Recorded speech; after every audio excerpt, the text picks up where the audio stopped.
नमस्कार दोस्तों, आज वैभव लक्ष्मी के चमत्कार से जुड़ी हुई हम 8 कहानियाँ सुनेंगे।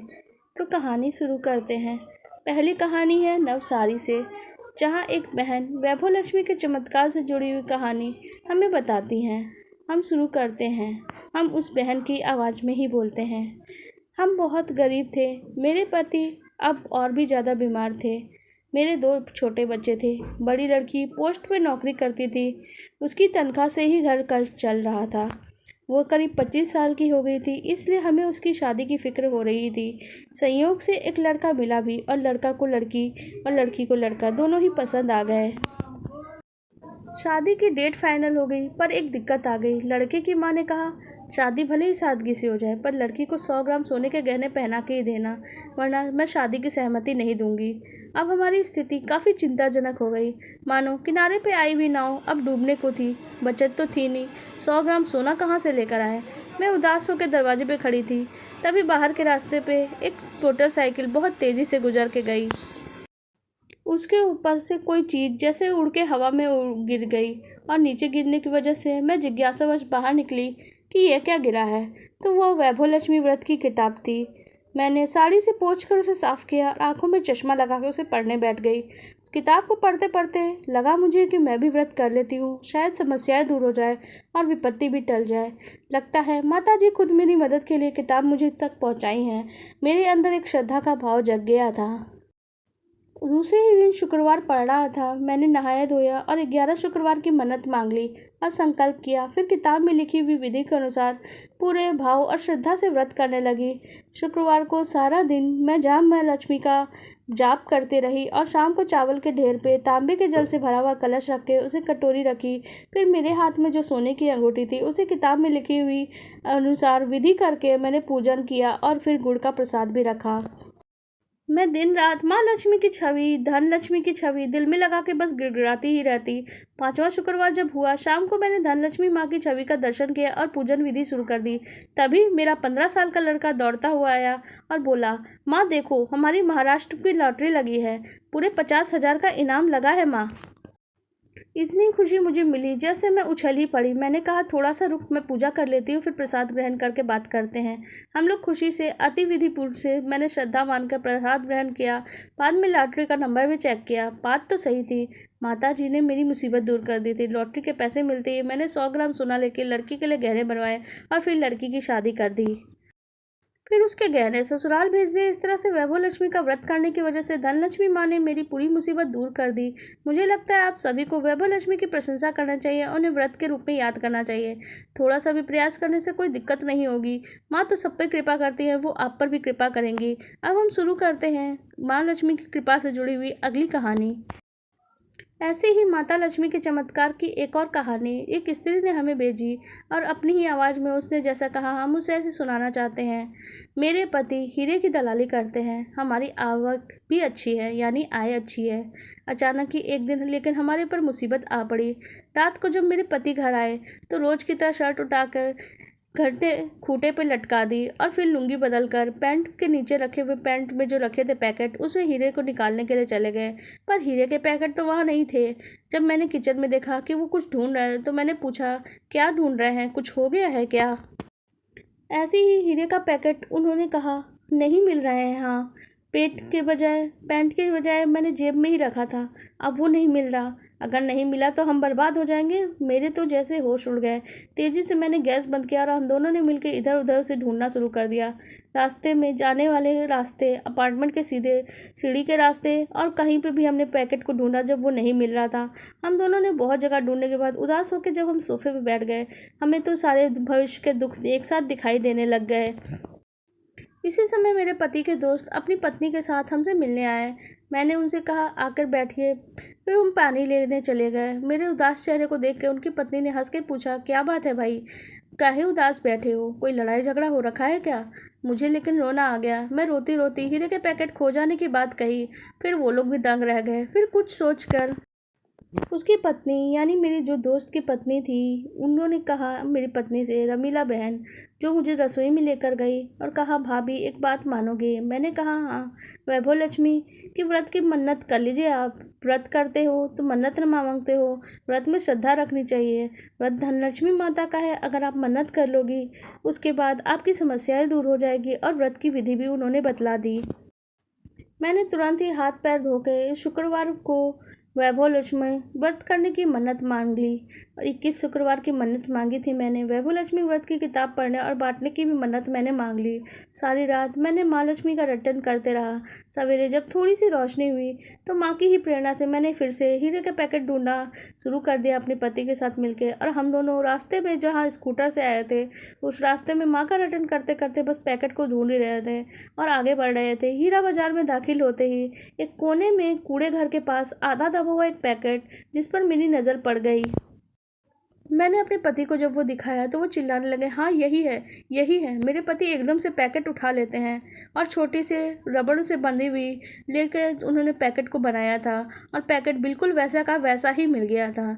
जब शुक्रवार आया तो मैंने व्रत शुरू किया और पूरे 21 शुक्रवार तक व्रत भी किया। उद्यापन विधि जैसी बताई थी वैसी ही की और मैंने सभी स्त्रियों को वो किताब भी बांटी।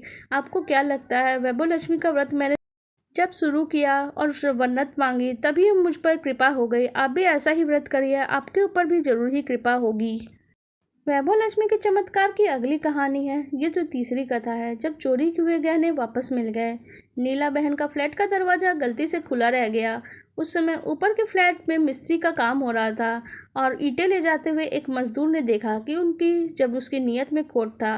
उसकी नीयत तो हर किसी की अच्छी नहीं होती, वैसे ही उसकी नीयत में भी खोट था और उसने मौके का फ़ायदा उठा के फ्लैट के अंदर जब वो खुला देखा तो घुस गया। और जब नीला बहन उस टाइम बाथरूम में अंदर नहाने गई हुई थी और फ्लैट के ऊपर मतलब कोई भी नहीं था उस समय, उसे मजदूर को उसी समय मौका मिला और उसने तेजी से सामानों को इधर उधर करना शुरू कर दिया। और बेड के गद्दे के नीचे सोने का हार, मंगलसूत्र, 2 कंगन उसे मिल गए और गहने को जेब में डाल के वो तेजी से बाहर निकल गया और फिर ईंटें ले जाने का काम करने लगा। जहाँ वह काम कर रहा था वहाँ अचानक ही उसे पेट दर्द होने लगा और वो वहाँ से चला गया। शायद उसे बहाना करना ही था। नीला बहन को कहो एक अच्छी या बुरी एक आदत थी, वो रात के सारे गहने निकाल के अपने गद्दे के नीचे रख देती थी और फिर दूसरे दिन खाना वगैरह बना के जब नहा धो लेती तो फिर उसे पहन लेती। उनको तो अभी ख्याल भी नहीं था कि उनके गहने चोरी हो चुके हैं। खाना बना के उन्होंने अपने हाथों को साफ किया और गहने पहनने के लिए गद्दे के नीचे हाथ डाला तो वहाँ कुछ भी नहीं था। सारा बेडरूम छान लिया पर कुछ भी नहीं मिला। अब तो वो जोर जोर से रोने लग गई। रोने की आवाज़ सुन के पड़ोसी दौड़ कर आई और हकीकत सुन के नीला बहन को संतावना देने लगी कि उनका मायका भी लेकिन नीला बहन का पिछली ही गली में था। तो कोई दौड़ कर वहाँ पर भी खबर देकर आ गया और उनकी माँ और बहन भी दौड़ती हुई वहाँ आ गई। अपनी माँ को देखती नीला बहन और भी ज़्यादा रोने लग गई और सिसकते रोते हुए माँ से कहा, मेरे पहने हुए गहने खो गए। माँ ने कहा, पहने हुए गहने तो यूँ निकाल के रखना गलत बात है। अब अगर निकाल ही दिए थे तो अलमारी के अंदर रखती। जो हुआ तो तुम जानती है। अब तो तुम्हें माँ लक्ष्मी पे तो पूरा विश्वास है, तो श्रद्धा है तो 11 शुक्रवार माँ लक्ष्मी के व्रत की मन्नत मांग ले। माँ बिगड़ी हुई चीज़ भी सुधार देती हैं। नीला बहन ने तुरंत ही हाथ धो के 11 शुक्रवार वैभव लक्ष्मी व्रत करके पुस्तक बांटने की मन्नत मांग ली और पूरे भाव से यह काम करने लगी। थोड़ी ही देर में उसके पति आए और फिर उसने रोते रोते अपनी सारी बात उन्हें भी बताई। उसके पति ने कहा, अब रोने से क्या होगा, चलो थाने चलते हैं, वहाँ रिपोर्ट लिखा के आते हैं। दोनों पति पत्नी घर बंद करके थाने चले जाते हैं। पुलिस इंस्पेक्टर चोरी की बात रिपोर्ट लिखने की बात उनसे विनती करते हैं। इंस्पेक्टर रिपोर्ट लिखते हैं।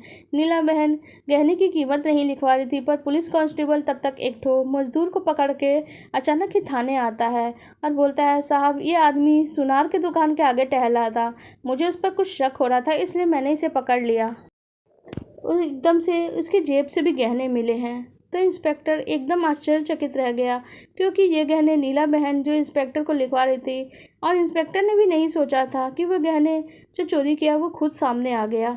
टेबल पे रखे हुए गहने देखकर नीला बहन ने भी उसे पहचान लिया। मजदूर ने भी अपना गुनाह कबूल कर लिया कि उसी ने गहने चुराए थे। नीला बहन ने जब गहने पहचान लिए तो वो आते जाते इंस्पेक्टर वो उस मजदूर को भी देखते रहती थी। इंस्पेक्टर ने कहा, गहने तुम नीला बहन को दे दिए और माँ की कृपा से नीला बहन को जब गहने वापस मिल गए तो उन्होंने अपना व्रत उपवास पूरा किया और अपनी मन्नत भी पूरी करी। माँ लक्ष्मी के चमत्कार की अगली कहानी है हमारे बिजनेस के जुड़ी हुई एक व्यक्ति की कहानी, जिसका बिजनेस अच्छा चलने लगा। भागीदारी में दो लोग बिजनेस करते थे, तभी बिजनेस का बंटवारा हो गया और उसके बाद ही सुरेश उसके बुरे दिन शुरू हो गए। दिन रात मेहनत करता था पर धंधा ठीक से नहीं चल रहा था। 1 साल बीत गया और 1 साल में वो टूट सा गया। उसकी पत्नी सरला बहुत ही सुशील और हर पल अपने पति को हिम्मत देने वाली एक अच्छी स्त्री थी, पर धंधा ना चले तो आदमी का मन कैसे खुश रह सकता है। कुछ न कुछ खाने पीने की चीज़ें बेचकर और घर के सामान बेचकर ही वो अपना घर चला रही थी। और उसके पति के बिजनेस में इतना घाटा हो रहा था और उनकी तबीयत भी लगातार ख़राब रहने लगी थी। मन से भी बहुत दुखी थे। एक बार उनसे उनकी मौसी जी मिलने आई। सरला जी को मौसी जी के साथ बहुत ही अच्छी पटती थी। उनकी मौसी को उन्होंने सब कुछ बताया और रोने लग गई। मौसी ने कहा, तू वैभव लक्ष्मी की व्रत की मन्नत कर ले, 11 या 21 शुक्रवार करके मन्नत कर ले। तुम मेरे साथ बाजार चलो और व्रत की पुस्तक भी खरीद लो, माँ लक्ष्मी सब दुख दूर कर देती हैं। सरला मौसी के साथ चले गए और बाजार जाके शास्त्रीय विधि से श्री यंत्र और माता जी की पुस्तक खरीद लेती है। फिर शुक्रवार आया तो 21 शुक्रवार तक की मन्नत मांग के शुक्रवार के शाम को वो मन्नत पूरी करने का सोचती है। एक शाम को सुरेश जब घर आया, सरला से कहा, सरला आज तो कमाल हो गया, बहुत ही बड़ा चमत्कार हो गया। मेरी कंपनी को स्पेयर पार्ट्स की क्वालिटी डिज़ाइन और हमारी बड़ी कंपनी की बात को जच गई है और उन्होंने हमें बहुत बड़ा ऑर्डर दे दिया है। लगता है अब हमारी किस्मत बदल जाएगी। और ये बात सच निकली। 21 शुक्रवार पूरे होते होते शुक्रवार को माता लक्ष्मी के व्रत करने के प्रभाव से हमारा बिजनेस बहुत तेज चलने लगा और माता की कृपा से सरला ने उद्यापन भी किया और पुस्तक भी बांटी। 1 साल के अंदर अंदर सुरेश ने कार भी खरीद ली और माता लक्ष्मी की कृपा से यह सब कुछ हो पाया था। माता लक्ष्मी के चमत्कार की अगली कहानी है एक अच्छी नौकरी का मिल जाना। विमल का एक पुत्र था गणेश, एमकॉम में फर्स्ट क्लास आया था। घर में भी लोगों को बहुत खुशी हुई। सबको दूसरे ही दिन गणेश ने नौकरी की तलाश शुरू कर दी और अपार्टमेंट के लिए एम्प्लॉयमेंट में नाम भी दे दिया। पर घर वालों को तो यही लग रहा था कि मार्क्स बहुत अच्छे हैं, नौकरी इजीली मिल जाएगी। ये आज के समय की बात नहीं है, ये उस समय की बात है जब एमकॉम करना ही बड़ी बात थी। और उस समय अगर किसी ने एमकॉम या एमए किया हुआ है तो उसे आसानी से नौकरी मिल जाती थी। इसलिए गजेश को भी यही लग रहा था कि शायद उसे आसानी से नौकरी मिल जाएगी, लेकिन उसका अनुमान तब गलत निकल गया जो उसके पास एक खास डिग्री नहीं थी। समय धीरे धीरे बदलना शुरू हो चुका था और ये कोई समझाने वाली डिग्री नहीं थी, ये थी सोच सिफारिश की डिग्री जो उसके पास नहीं थी। 1 साल प्रयास करते गणेश बहुत ज़्यादा थक गया। अब उसे लगने लगा मेरा तो जीवन ही बेकार है। घर वाले भी और बाहर वाले भी सब चर्चा करने लगे, इसकी तो नौकरी नहीं लगी, इतना पढ़ने लिखने का क्या ही फ़ायदा हुआ। गणेश को भी समझ में आ रहा था कि अब वो क्या करे। फिर विमल को उसके पड़ोस मीना ने अपने घर में बुला के एक चीज़ बताई। पड़ोस में रहने वाली मीना ने कहा कि अगर आप वैभव लक्ष्मी का व्रत करते हैं तो आपको बहुत अच्छा, मतलब मैं उद्यापन कर रही हूँ, आपके जीवन में भी शायद बहुत बदलाव आ जाएगा। और आज मैं पुस्तक दे रही हूँ क्योंकि आज मेरे उद्यापन का दिन है। और उन्होंने पुस्तक दे दी और फिर प्रसाद भी दिया और सारी बातें वैभव लक्ष्मी से जुड़ी हुई बहुत सारी बातें, उनकी महिमा की बातें हुई। सब अपने अपने घर चली आई। विमल भी घर आ गई। विमल अपने काम वगैरह निपटा के किताब देखने का फैसला करती है। किताब में जब उन्होंने श्री यंत्र देखा तो उन्हें याद आया उनके मायके में बहुत धन संपत्ति थी और वो सब कुछ वो याद करके रोने सी लगी। और उनके साथ में ही मायके में कही गई पिताजी की बात उसे याद आने लगी कि श्री यंत्र लक्ष्मी जी का साक्षात स्वरूप है। जहाँ श्री यंत्र होता है वहाँ लक्ष्मी जी जरूर होती है। विमल भावुक हो उठी और माता लक्ष्मी, माता की जो श्री यंत्र का फोटो है उसे देख के उसके मन में एक भावना उत्पन्न होती है, क्यों ना मैं लक्ष्मी जी का व्रत करूँ, शायद भगवान यही रास्ता दिखा रहे हैं। फिर उसने विधि पूर्वक माँ लक्ष्मी का व्रत करने का फैसला किया, लेकिन फिर कुछ सोचा, इससे अच्छा ये गणेश ही कर ले, उसके जीवन में तो नौकरी की तलाश है, वो भी पूरी हुई हो जाएगी। गणेश ने अपनी माँ की बात को कभी टाला ही नहीं था। उसने माँ की बात मानने का फैसला किया। भले ही उसके मन में अभी कोई आस्था नहीं जगी थी, लेकिन माँ की बात करने के लिए और वैभव लक्ष्मी का व्रत करने के लिए उसने फैसला ले लिया। हर शुक्रवार को व्रत रखता और इस दिन भी उसने व्रत किया था। शनिवार, रविवार, सोमवार 3 दिन बीते। उसी दिन इंटरव्यू का लेटर आ गया। मंगलवार को इंटरव्यू देने गया और उसका इंटरव्यू बहुत ही अच्छा हुआ। फिर अगले ही शुक्रवार तक उसे नौकरी भी मिल गई, अपॉइंटमेंट का लेटर मिल गया। अब घर में बहुत ज़्यादा खुशी हो गई और गणेश को भी विश्वास हो गया कि माता लक्ष्मी चमत्कार जरूर करती है। उसकी भी माता लक्ष्मी की में आस्था बहुत ज़्यादा बढ़ गई। अगली कहानी है मालती की। मालती बहुत ही अच्छी स्वभाव की, बुद्धिमान, अच्छी बोलने वाली लड़की, लेकिन क्यों उसके ऊपर दुखों का पहाड़ टूट पड़ा। 2 साल बीते, उसके पति का अचानक ही एक्सीडेंट हो गया। एक्सीडेंट में उनके दोनों ही पाँव कट गए और दाहिना हाथ बहुत बुरी तरह घायल हो गया। बस जान ही बच पाई। मालती का जीवन उथल पुथल बच गया। जीवन में इतना बुरी तरह हो गया। केवल 5 साल ही तो हुए थे शादी को। घर में कोई बचत भी नहीं थी, केवल फ्लैट ही अपना था और स्थिति बहुत ही ज़्यादा खराब होने लगी। चिंता से मालती का तो जीवन जैसे नष्ट होने की कगार पे आ गया। उसको बहुत ही ज़्यादा चिंता हो रही थी और पति को, लेकिन उसने जताया नहीं क्योंकि पति की हिम्मत टूट जाती। और वो फिर देखा कि भगवान राम को याद करती है और भगवान को कहती है, आप ही कोई रास्ता दिखाइए, राम जी कोई रास्ता दिखाइए ताकि मेरी तकलीफ़ें दूर हो सके। बार बार वैभव लक्ष्मी का व्रत करने वाली तभी सुशीला भाभी वहाँ आ जाती हैं और वो अध्यापन की बात कहती हैं। फिर उन पर ढेर सारी बातें होती है। फिर उन्हें वो पुस्तक भी देती है मालती को। मालती पुस्तक अलमारी के एक कोने में रख देती है। जब वो चली जाती है, कुछ समय के बाद उसे अचानक याद आता है तो उसने पुस्तक निकाली। उसमें श्री यंत्र और माता लक्ष्मी के विभिन्न स्वरूप थे। लक्ष्मी जी के स्वरूप को देख के उसके मन में हुआ, क्यों ना मैं भी ये व्रत करूं। शायद लक्ष्मी जी मुझे यही रास्ता दिखा रही हैं और राम जी की भी यही मर्जी है। शुक्रवार का दिन आया तो उसने वैभव लक्ष्मी का व्रत किया। 5वां शुक्रवार बीतते बीतते उसकी एक सहेली रामी आई थी उससे मिलने के लिए। रामी कॉलेज के साथ साथ उसमें साथ में पढ़ती थी और वो उसकी दोस्त भी थी। जब वो उसकी दोस्त घर आई तो दोस्तों में तो बातें होती ही है। दोस्तों से हम कुछ भी नहीं छुपा सकते। रामी को भी एहसास हो गया कि उसकी दोस्त बहुत बड़ी मुश्किलों में है, तो उसने एक उपाय सुझाया उसे, क्यों ना तुम ब्यूटी पार्लर खोल लो। आखिर तुमने कोर्स किया था ब्यूटी पार्लर का और तुम्हारी चित्रकारी वो तो बहुत ही अच्छी है, तुम्हें बहुत कुछ आता है। फिर तो इस रूम में एक फ्लैट का कमरा जो है वो भी तो खाली ही रहता है और तुम ब्यूटी पार्लर के वहाँ कुछ सामान इकट्ठा कर लो। और हम लोग तो शहर से बाहर जा रहे हैं, फ़ॉरेन जा रहे हैं। मेरे पास बहुत सारे ऐसे सामान हैं जो बेकार पड़े हुए हैं, फर्नीचर वगैरह। तो हम जब फ़ॉरेन जा रहे हैं तो मैं चाहती हूँ कि तुम कम दाम में मैं तुम्हें उसको बेच सकती हूँ, दिलवा दूँगी तुम्हें। मालती को ये बात बहुत अच्छी लगी और फिर उसने इस बारे में अपने पति से भी बात करी।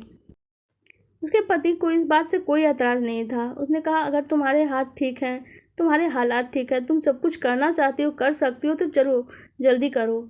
और फिर जल्दी से ब्यूटी पार्लर का सामान मालती की दोस्त रिमी ने उसे दिलवा दिया। कुछ ही समय बाद काम शुरू हो गया और पति और बच्चों का ख्याल भी वो घर में रख के रह पाती थी और रख पाती थी। ब्यूटी पार्लर खुल गया। धीरे धीरे माँ की कृपा हुई और पार्लर चल निकला। धीरे धीरे मालती ने बहुत पैसे कमा लिए। फिर पड़ोस में एक और फ्लैट खरीद के एयर कंडीशनर ब्यूटी पार्लर भी उसने खोल लिया। माता लक्ष्मी के चमत्कार की अगली कहानी है एक खोए बच्चे के मिल जाने के बारे में। हेमा के 2 बच्चे थे। दोनों लड़के 2 साल के बच्चे थे करीब। बहुत समय बीता, वो लोग कुंभ मेले में गए थे और वहाँ पे एक बच्चा उनका खो गया। उस समय इतनी सुविधाएं नहीं थी कि फ़ोन कर लो या फिर ऐसी कोई टेक्निक जिससे आजकल के ज़माने में आधार कार्ड वगैरह, जिस वजह से बच्चों को ढूंढ पाना आसान होता है। लेकिन आज के ज़माने में भी कोई बच्चा खो जाए तो बहुत सी मुश्किलें आती हैं उसे ढूंढने में, और खो जाए तो माँ की आत्मा तो बिल्कुल ही टूट जाती है। और ऐसा ही कुछ हुआ हेमा के साथ में। टीवी पे उन्होंने इश्तिहार दे दिया कि हमारा बच्चा खो गया है। गांव शहर सब जगह पुलिस ने ढूंढा पर बच्चा नहीं मिल रहा था। पूरा घर शोक में डूब गया था। बच्चा नहीं मिला, जीवन की सारी उम्मीदें खोने लगी। दिन रात बस हेमा रोती ही रहती और उसका पति भी उदास था। वह हेमा को संभालने की कोशिश करता, पर जैसे जैसे समय बीत रहा था वैसे ही वो लोग कुछ समझौते की ज़िंदगी जी रहे थे। एक दिन कुछ लड़के एक बाजार में पुस्तक खरीद रहे थे और वहाँ से वो लोग बाहर निकले। जो दुकानदार था वहाँ पे उन्होंने देखा कि वहाँ पे कुछ किताबें रखी हुई है और वो लोग वही खरीद रहे थे। कुछ लड़के लड़कियाँ ने 8-10 लड़के लड़कियाँ वो किताबें खरीद के ले जाते उस दुकान से। हेमा और उसके पति को बहुत ही आश्चर्य हुआ कि इतने लोग एक सी किताब क्यों ले रहे हैं। वहाँ देखा कि वो किताब वैभव लक्ष्मी की किताब थी। उन्होंने सोचा, चलो हम भी एक किताब खरीद लेते हैं, शायद ही इसमें कोई चमत्कार हो, भगवान कोई हमें रास्ता दिखा दे। घर पहुंच के किताब खोलती है। हेमा बोलती है, मैं व्रत करूंगी, मुझे मेरा बेटा वापस चाहिए। माँ बहुत दयालु हैं, मुझे नहीं पता माँ के बगैर दुनिया के कोई चलना होता है। माँ की दया से ही दुनिया चलती है, वो हमारी आशा का स्रोत है। अगर माँ प्रसन्न हो गई तो हमारा बेटा भी हमें मिल जाएगा। मैं पूरे भाव से माता जी को मनाऊंगी। और ये हेमा कहते हुए रोने लग गई। हेमा 21 शुक्रवार की मन्नत मांग लेती है और उसने कहा, मैं 101 किताबें बांटूंगी, बस भगवान मुझे मेरे बच्चों से मिलवा दो, मेरे बच्चे से मिलवा दो। और हेमा एकदम से रोने लगती, गिड़गिड़ाने लगती माँ के आगे। बस पति पत्नी को तो जैसे आवाज़ ही बंद हो चुकी हो, ना वो कुछ बोलते, बस ज़रूरत भर बोलते आपस में, बस मन ही मन एक ही बात रटते रहते। माँ में हेमा के मन में बस एक ही बात चलते रहती, जय माँ लक्ष्मी, जय माँ लक्ष्मी, वो बोलते ही रहती। उसने वैभव लक्ष्मी का व्रत शुरू किया। साल भर तक घर में कोई मीठी चीज़ भी नहीं बनाई, बस गुड़ का सीरा बनाती और माता जी को प्रसाद रखती और माँ लक्ष्मी का ही केवल जाप करते रहती। 1 साल बीत गया। भोर होने से पहले एक दिन हेमा को एक सपना दिखाई दिया।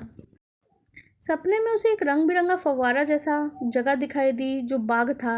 उस बाग में एक बच्चा, उसी का बच्चा खेल रहा था और सपने देखने के बाद उसकी आंखें झट से खुल जाती है। सुबह स्नान करके धूप दीप जला के माँ लक्ष्मी के विभिन्न स्वरूपों को याद करते हुए माता के मंदिर हेमा चली जाती है और वहाँ श्री फल रख देती है और अपने सपने की बात वहाँ बोलती है।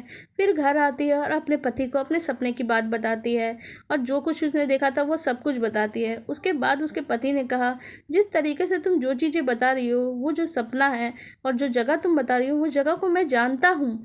मुझे ऐसा लगता है कि वो जगह मैंने देखी है। मुझे तो तुम्हारे जो बता रही हो उस हिसाब से यह मैसूर का वृंदावन गार्डन जैसी जगह ही लग रही है और मैं एक बार वहाँ पे गया भी था।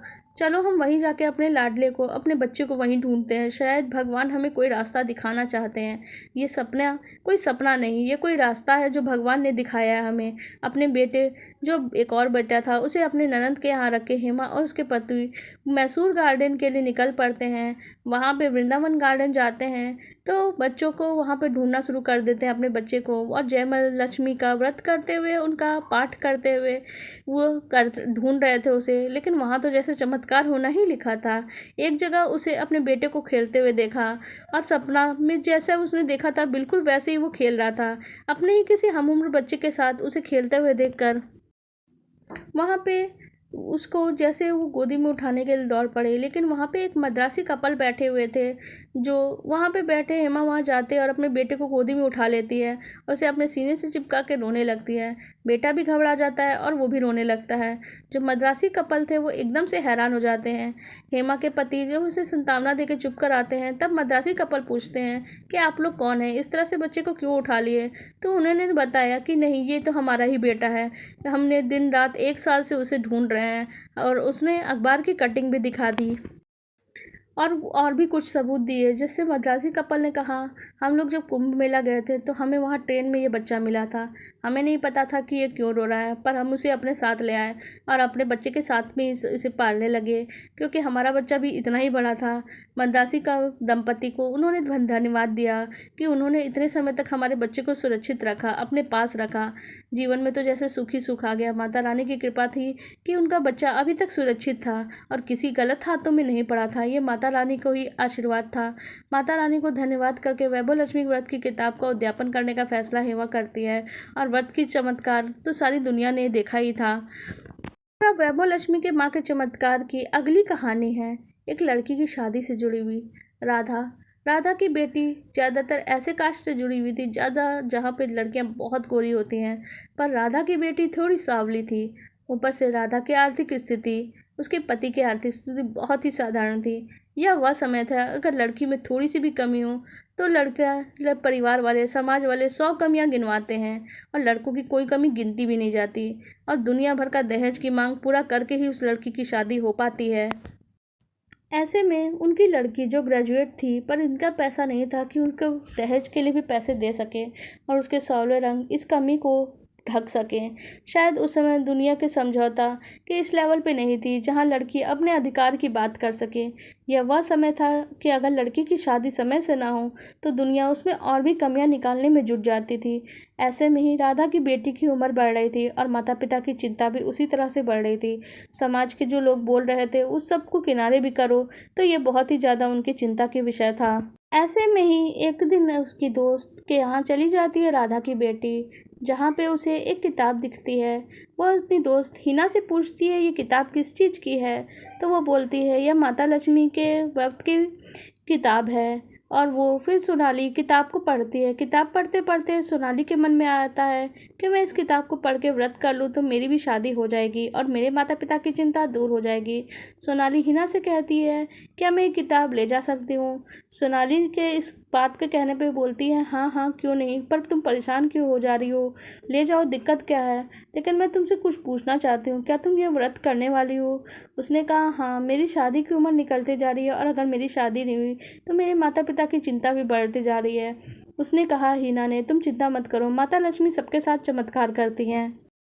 सोनाली यानी राधा की जो बेटी, वो खाना पकाने और उसके अलावा भी बहुत सारे गुणों से भरी हुई थी। स्वभाव की भी बहुत अच्छी थी, पढ़ी लिखी भी थी। बस एक ही कमी थी जो दुनिया वालों को मौका दे रही थी बातें बनाने का, उसकी शादी जल्दी नहीं हो रही थी। सोनाली की एक फ्रेंड जब वो हिना उससे मिलने आई तो उसी ने कहा था, क्या पढ़ रही हो? उसने कहा, वैभव लक्ष्मी की किताब है। और फिर हमारी पड़ोसन लीला जी, उन्होंने ये अध्यापन किया था, उन्होंने ही मैं ये किताब दी है। सोनाली ने हिना से वो किताब ले ली और उसी से पढ़ने के बाद उसने ये फैसला किया था कि वो वैभव लक्ष्मी का व्रत करेगी। सोनाली घर लौट आती है और 11 शुक्रवार की मन्नत मांग के वैभव लक्ष्मी का संकल्प कर लेती है और व्रत करना शुरू कर देती है। व्रत के अगले ही दिन फूफा जी एक लड़की की बात लेके उसके घर आते हैं। घर वाले देखते हैं कि लड़का भी अच्छा ग्रेजुएट है, ऊपर से पढ़ा लिखा के साथ साथ बहुत ही अच्छा घराना भी है, घर भी अच्छा है, पैसा भी अच्छा है, धनवान लोग हैं। फिर सोनाली के जो गुण फूफा जी ने उस लड़के को बताया था, वो लड़का बहुत ही शांत स्वभाव का था और किसी अच्छे स्वभाव वाली पढ़ी लिखी लड़की से ही शादी करना चाहता था। वो केवल शोपीस वाले गोरे रंग और रूपवान लड़की से शादी नहीं करना चाहता था, एक ऐसी लड़की चाहता था उसका जीवन साथी बन सके, ना कि उसके पीछे पीछे चले, उसके जीवन में कंधा से कंधा मिला के चले, पढ़ी लिखी हो, समझदार हो, उसके व्यापार में भी सहयोग कर सके। इसीलिए लड़के ने सोनाली के साथ रिश्ता फाइनल करने की बात पहले ही सोच ली थी। कुछ ही दिनों में रिश्ता फाइनल भी हो जाता है। सोनाली को जब उसने देखा तो सोनाली की समझदारी और उसके चेहरे की मुस्कान उसके दिल में बहुत ज़्यादा घर कर गए। उसने फैसला कर लिया कि इसके अलावा और किसी से शादी नहीं करूँगा। और वैभव लक्ष्मी की माँ की कृपा तो पहले ही शुरू हो गई जब उसने व्रत भी नहीं शुरू किया था, और व्रत करते करते उसके जीवन में बहुत सी खुशियाँ आ गई और उसकी शादी एक बहुत ही अच्छे घर परिवार में हो गई। इसी तरह वैभव लक्ष्मी सबके जीवन में कुछ ना कुछ चमत्कार करती हैं। हमारी ये कहानियाँ वैभव लक्ष्मी माँ के चमत्कार से जुड़ी हुई कहानियाँ हैं। आपका माता रानी में कितना विश्वास है, वैभव लक्ष्मी में कितना विश्वास है, आप कमेंट सेक्शन में ज़रूर बताइएगा। धन्यवाद।